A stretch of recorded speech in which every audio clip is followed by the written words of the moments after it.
both a safari. I did like a mini one, but I also did gorilla trekking in Uganda. Really? Damn. And that was, dude, seeing gorillas like 10 feet from you in the wild Insane. is an insane experience. Yeah, So, insane. yeah.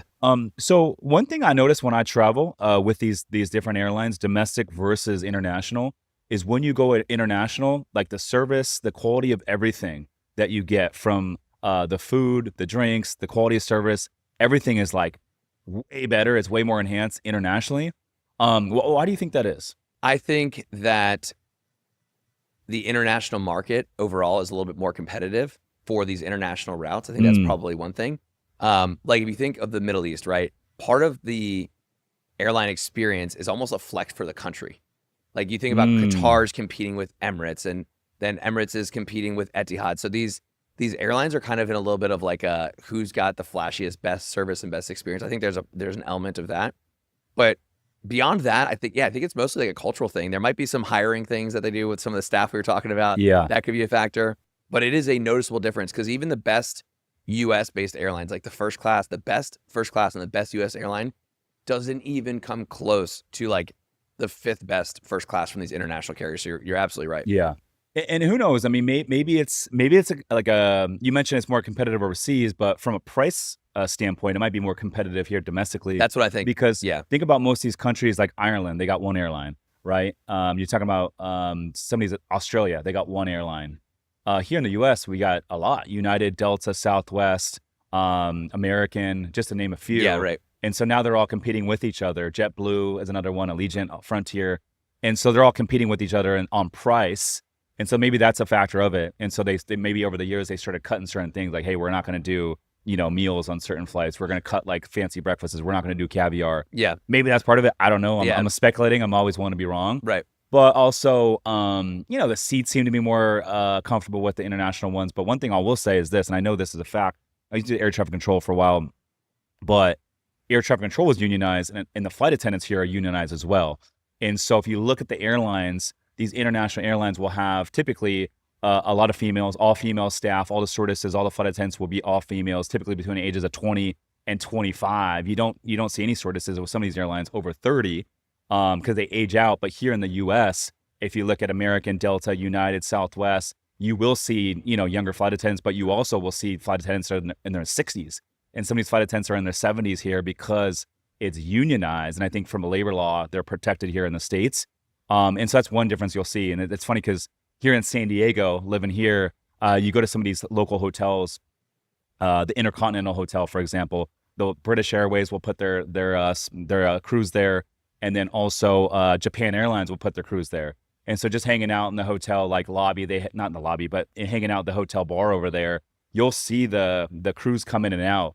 Japan Airline and British Airways, it's like 23, 24 like young girls just like lined up. And then the U.S. Airlines, it's not like that. So that's a huge discrepancy there. Yeah, it's crazy, right? No, I realized that too. The first couple of times I started flying Emirates, it was like I got on the flight and I was like a 24-year-old single dude. I was like, what? This is not what flying in the U.S. is like. And then I went to Miami, same thing you're saying. The Cadillac Hotel actually on South Beach. Yeah, it's right in Mid Beach. It's a Marriott property. You can use points there and all that. I remember going there and it was like, I think like half the Emirates crew, because they have a lot of flights out of Miami, was staying there too. And I was thinking the same thing. I'm like, this looks a little different than the standard like JetBlue staff. Yep. Nothing against them, but yeah, it's just a little different. Yeah. And I'd be curious to see, maybe Oscar, you can look this up for us. I'd be curious, like at what year did the U.S. The domestic airlines start forming their union for the flight attendants? Because I think at some point, like decades and decades ago, it wasn't the case. But now it's like, I mean, you'll see flight attendants on some of these like American flights that like they can barely walk. They can barely bend over. I'm like, dude, they're a little bit too old to be working. It doesn't look safe. But then internationally, like, I feel like they have an age out at like 25 years old. Right. Yeah. Well, what's wild too, I mean, the airline industry is so unbelievably cutthroat and competitive and like razor thin margins, if at all. In fact, a lot of them lose money. A lot of them lose money. Yeah. They make more money on their loyalty programs than they do from selling seats. Give me an example. When you say they make more money on the loyalty program, how do they make money on that? Yeah, a lot of airlines are making more money from credit card fees, the way they do the banking relationships, the like lounge access, all the membership benefits, things like that. Got it. Than they get from selling seats. So if you're on a flight, right, they are like hawking cards at you, which is usually always a terrible card option. So I would highly recommend against. Don't do that. Do not get an in-flight credit I always card. wondered, like, who are the people signing up for those cards that, like, they're just yelling on the intercom, hey, sign up for this American card. We're going to give you $200 in credits. You know, I think there's Do probably people actually get their thing out and sign up? There's got to be, because, I mean, they obviously do it, but it's free marketing, right? They're already there. So you have a captive audience. It's like, clearly they're travelers. But I mean, this actually shocked me. I think it's something like 80% of the world has never been on an airplane. Damn. Like, a lot of the world has never been on an airplane. No, I don't believe that. It's crazy. 80% of the world has never been on an airplane. Something like that. Yeah. What do you think it is in America? It's probably got to be still probably like 40% or so. Damn, I'd imagine. crazy. But point is, I think we travel a lot, right? We're business owners. We're doing a lot of events and things. So we're kind of just used to it. But I think there are a good chunk of people who are like on their first flight, second flight, maybe they travel once a year.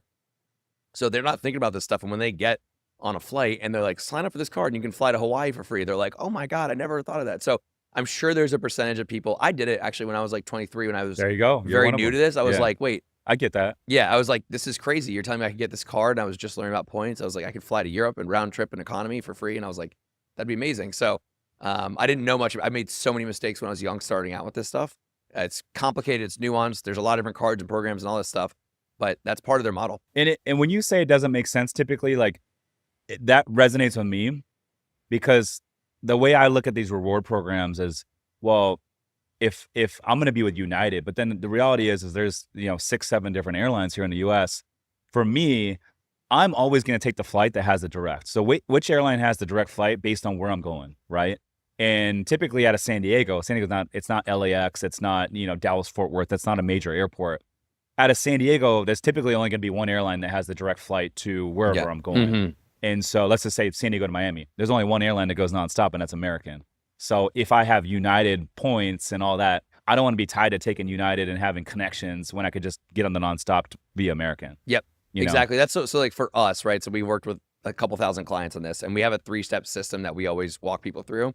The first one, we call it the double your points method, and that's about getting not just more points, but the right ones. And that's the most important piece, because think about it, right? These points are all like currencies. And so if I were to invest with you and you're like, hey, the deal is $1 million, whatever. And I was like, okay, can I pay in pesos? You'd be like, no, it's dollars, right?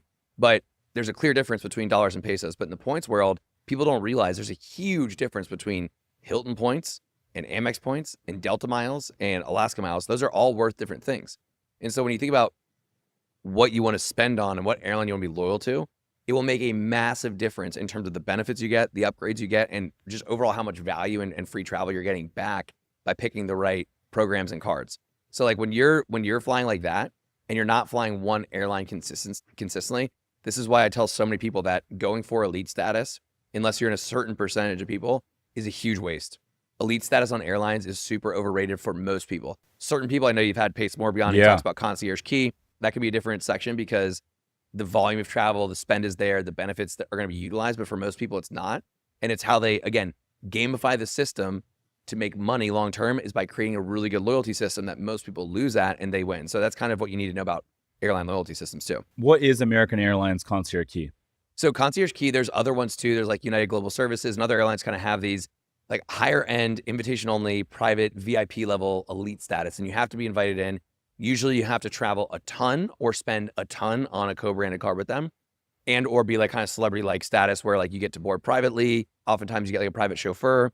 You obviously get lounge access. You get different benefits, companion passes sometimes. So there's different levels for different programs, but they're essentially for like the super elite travelers.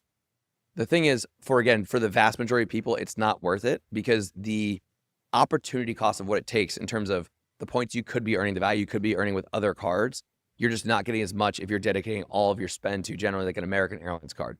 The exception to that would be someone that lives in maybe an American hub like Miami or Dallas or Phoenix. Yeah. Where you go nonstop anywhere in the world, basically. They're only on American. It's nonstop pretty much everywhere. And they're traveling like 2, 3, maybe 4 times a month on that airline. Because then you're getting enough volume where the benefits actually make sense.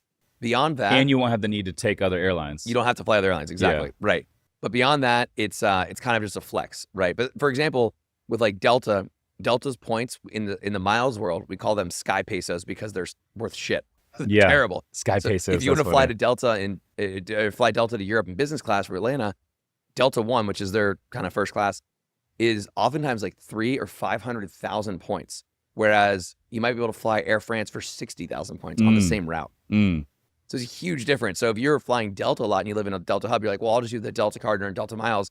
Meanwhile, you're getting like 80% less value than you could or should by using other cards. You see what I'm saying? So these small things make a huge difference in terms of your total returns. Yeah, that makes sense. Out of curiosity, what is the best airline to join the Mile High Club? The best airline to join the Mile High Club is definitely going to be Emirates, for sure. Now, the reason being is they have the first class with the in-flight bar. You get like your private suite, champagne, caviar, but they actually have the shower on board too. And what's hilarious is when you go up to it, it says max occupancy 2. So they encourage it. So I don't know what they're trying to do. Yeah. But they definitely want some Emirates babies. I don't know if they get citizenship if they're conceived there or not. But that would definitely be the Mile High Club move. The other one would be the Etihad residences, because you have your own suite, you have your own private bathroom with a shower, and then your own bedroom, a separate bedroom. It's like truly flying private in, a commercial aircraft. So those would be the two for that. Yeah. And what is it like taking a shower in the sky? You fly to Europe or you're flying to the Middle East. You're on a 9, 10, 12-hour flight. You're eating caviar, drinking champagne. And then you have a flight attendant walk up to you and say, sir, would you like to shower at 6 a.m. or 7 a.m.? It's just, first off, the feeling is just like, this is insane. Like, it's amazing.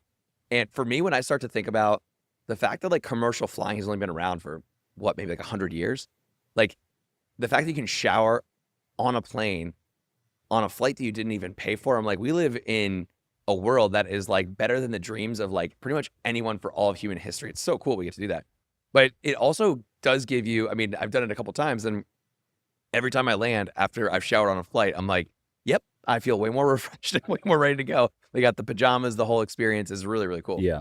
I've never showered on a plane, but I can imagine it feels like refreshing. When I'm out on the boat, for example, for extended periods of time and doing crossings, like you feel like salty, right? And just like, you just need to refresh. Yeah. And just taking a quick shower, like it just resets you. You feel good. Totally. Which airline has the best caviar?